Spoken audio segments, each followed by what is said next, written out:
तो दोस्तों आज हम फिर से आपके लिए लेकर आए हैं देश दुनिया की सभी ताजा बड़ी खबरें। फटाफट एक एक कर विस्तार से आज आपको बताएंगे, तो वीडियो को अंत तक जरूर देखें। दोस्तों वीडियो बनाने में हमें काफी मेहनत लगी है, तो वीडियो को दिल से लाइक कर दें। जी दोस्तों, पहली खबर में आपको बता दें कि यूपी में चुनाव से पहले गाय को राष्ट्रीय पशु घोषित कर सकती है मोदी सरकार। इलाहाबाद हाईकोर्ट ने आदेश किया जारी। वहीं आपको बताएंगे दोस्तों की तालिबान के सामने मोदी अमित शाह ने टेके घुटने। मोदी सरकार ने तालिबान को नहीं माना आतंकी संगठन, शर्तों के साथ सरकार बनाने की भी दे दी मान्यता।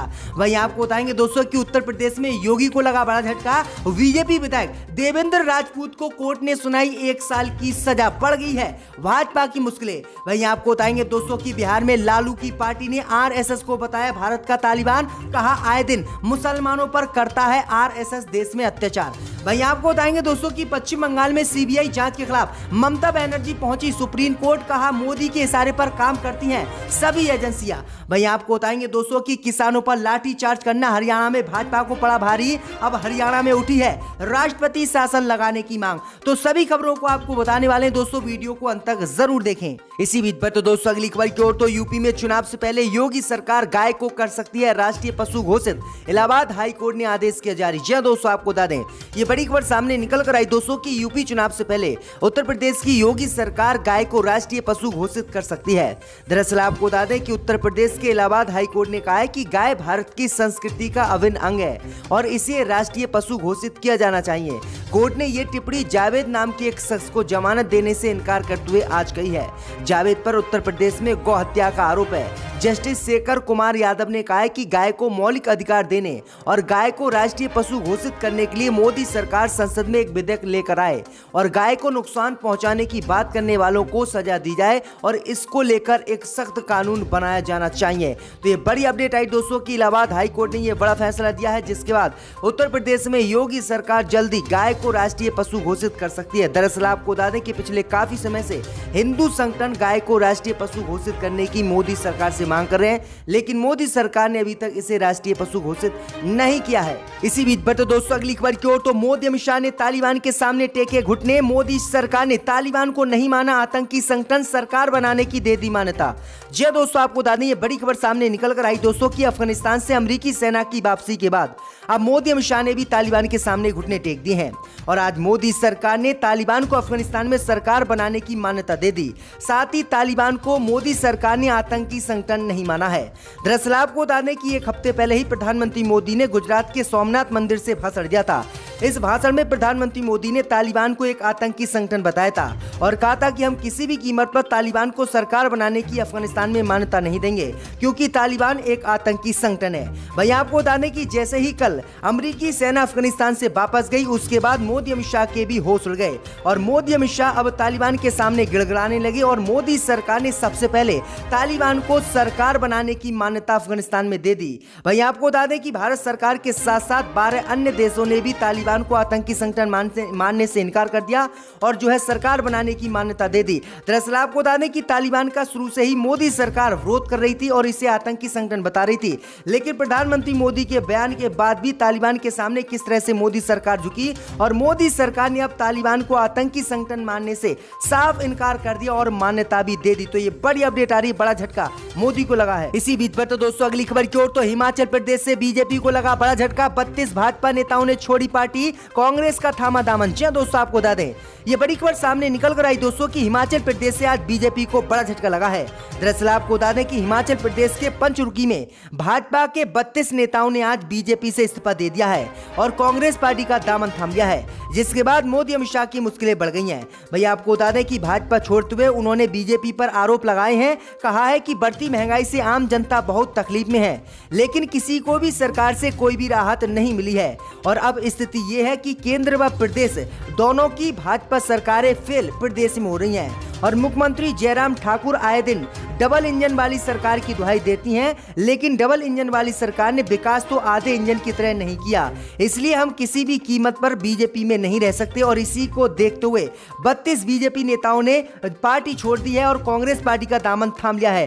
तो ये बड़ा झटका हिमाचल प्रदेश में आज भाजपा को लगा है। इसी बीच पर तो दोस्तों अगली खबर की ओर, तो राजद ने आरएसएस को बताया भारत का तालिबान। कहा आए दिन मुसलमानों को पीटते हैं। जी दोस्तों, आपको बता दें ये बड़ी खबर सामने निकल कर आई दोस्तों दोस्तों कि बिहार में प्रमुख विपक्षी दल राष्ट्रीय जनता दल के प्रदेश अध्यक्ष जगदानंद सिंह ने आरएसएस की तुलना तालिबानियों से की है। उन्होंने कहा है कि भारत में आरएसएस तालिबान की तरह है। ये लोग दाढ़ी काटते हैं, चूड़ी बेचने वाले मुसलमानों और पंचर बनाने वाले मुसलमानों को मारते हैं। उन्होंने कहा है कि जिस तरह से तालिबान वहां पर अत्याचार करता है, उसी तरह से आरएसएस भी भारत में अत्याचार करता है। इसलिए आरएसएस और तालिबान दोनों एक हैं। आरएसएस भारत में तालिबान की तरह काम करता है तो तालिबान अफगानिस्तान में तालिबानियों की तरह काम करता है। उन्होंने कहा है कि लालू यादव ने इन सभी के खिलाफ लंबी लड़ाई लड़ी थी और ये देश में उन्माद फैलाने के लिए बने हुए हैं। तो ये बड़ी अपडेट आई दोस्तों कि आरएसएस को अब तालिबान जो है राजद ने बता दिया है। इसी बीच पर तो दोस्तों अगली खबर की ओर तो हरियाणा में भाजपा को लग सकता है बड़ा झटका। हरियाणा में उठी राष्ट्रपति शासन लगाने की मांग। जी हां दोस्तों, आपको बता दें ये बड़ी खबर सामने निकल कर आई दोस्तों कि हरियाणा में बीजेपी को बड़ा झटका लग सकता है। दरअसल आपको बता दें कि हरियाणा के करनाल में किसानों पर हुए लाठीचार्ज का मामला तूल पकड़ता जा रहा है। इस बीच देश से मांग उठने लगी है कि हरियाणा में राष्ट्रपति शासन लगाया जाना चाहिए और हरियाणा में किसानों ने भी राष्ट्रपति शासन लगाने की मांग कर दी है, जिसके बाद मोदी सरकार सहित बीजेपी की हरियाणा सरकार की मुश्किलें बढ़ गई हैं।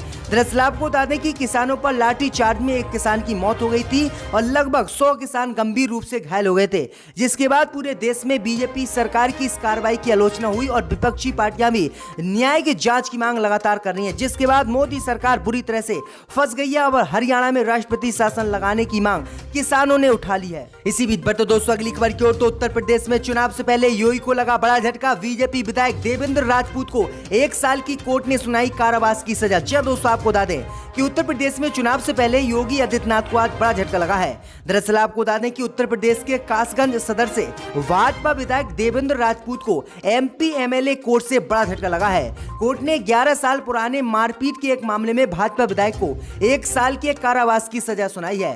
कोर्ट ने भाजपा विधायक के एक सहयोगी को भी दोषी पाते हुए 1 साल की सजा सुनाई है और 15-15 हजार रुपए का जुर्माना लगाया है। हालांकि सजा सुनाने के कुछ ही देर बाद 1 लाख के निजी मुचलका दाखिल करने पर उन्हें जमानत मिल सकती है, लेकिन अभी तक उन्हें कोर्ट ने सजा सुना दी है। तो ये बड़ी अपडेट आ रही, भाजपा को बड़ा झटका यूपी में लगा है। इसी बीच पर तो दोस्तों अगली खबर की ओर तो पश्चिम बंगाल में सीबीआई जांच के खिलाफ ममता बनर्जी पहुंची सुप्रीम कोर्ट। कहा मोदी के इशारे पर काम करती हैं एजेंसियां। जी हां दोस्तों, आपको बता दें कि पश्चिम बंगाल में चुनाव बाद हुई हिंसा की सीबीआई जांच के खिलाफ ममता बनर्जी सुप्रीम कोर्ट पहुंच गई हैं। सुप्रीम कोर्ट जाकर ममता बनर्जी ने कहा है कि सीबीआई मोदी सरकार के इशारों पर काम करती है, उससे निष्पक्ष जांच की उम्मीद नहीं है।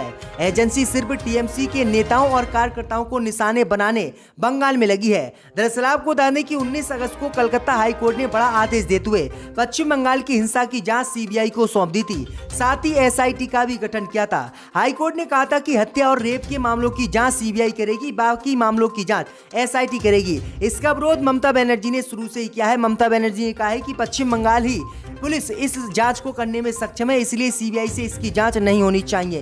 तो ये बड़ी अपडेट आई दोस्तों। इसी बीच पर तो दोस्तों अगली खबर की ओर तो तालिबान को लेकर देश में बुरी तरह से फंसी मोदी सरकार। अमर अब्दुल्ला बोले तालिबान आतंकी संगठन है या नहीं, स्पष्ट करे मोदी सरकार। जी दोस्तों, आपको बता दें कि 20 साल लंबे सैन्य मिशन के बाद अफगानिस्तान से अमेरिकी सैनिकों की वापसी हो गई है और तालिबान ने देश पर अपना राज पूरी तरह से कायम कर लिया है। हालांकि अफगानिस्तान पर कब्जे के साथ ही तालिबान ने कहा है कि वो भारत के साथ अच्छे संबंध रखना चाहता है। इसी बीच नेशनल कॉन्फ्रेंस के नेता और जम्मू कश्मीर के पूर्व मुख्यमंत्री अमर अब्दुल्ला ने मोदी सरकार पर तालिबान के साथ दोहा में हुई बातचीत को लेकर निशाना साधा है।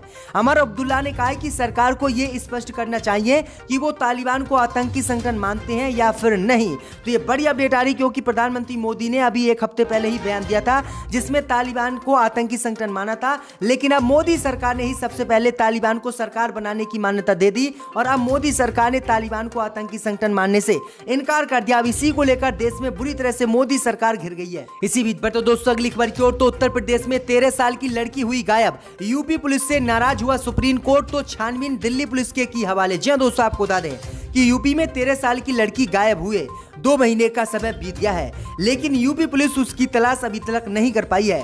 इस बात पर सुप्रीम कोर्ट नाराज हो गया है और सुप्रीम कोर्ट ने लड़की के किडनैपिंग मामले की छानबीन दिल्ली पुलिस को दे दी है। सुप्रीम कोर्ट ने यूपी पुलिस को निर्देश दिया है कि मामले से संबंधित रिकॉर्ड दिल्ली पुलिस के हवाले करे। सुप्रीम कोर्ट ने दिल्ली पुलिस के कमिश्नर से कहा है कि लड़की की तलाश के लिए छानबीन सुनिश्चित हो और छानबीन पर दिल्ली पुलिस नजर रखे। तो ये बड़ी अपडेट आ रही है दोस्तों। इसी बीच बढ़ते दोस्तों अगली खबर की ओर, तो महंगाई को लेकर राहुल गांधी ने मोदी सरकार पर बोला हमला। कहा 23 लाख करोड़ रुपए मोदी ने कमाए, कहां गए पैसे, बताए भाजपा। जी हां दोस्तों, आपको बता दें कि पेट्रोल डीजल पे बढ़ते हुए दामों को लेकर राहुल गांधी ने एक बार फिर से केंद्र की मोदी सरकार पर हमला बोला है। राहुल गांधी ने कहा है कि गैस, डीजल, पेट्रोल से मोदी सरकार ने पैसे बढ़ाकर 23 लाख करोड़ रुपए कमाए हैं। आखिरकार मोदी सरकार बताए कि 23 लाख करोड़ रुपए कहां पर मोदी सरकार ने गिरे हैं। राहुल गांधी ने कहा है कि भाजपा के नेता अब इस बात को लेकर बिल्कुल चुप्पी साधे हुए हैं। तो राहुल गांधी ने ये बड़ी बात कही। एमपी ने यहां पर आकर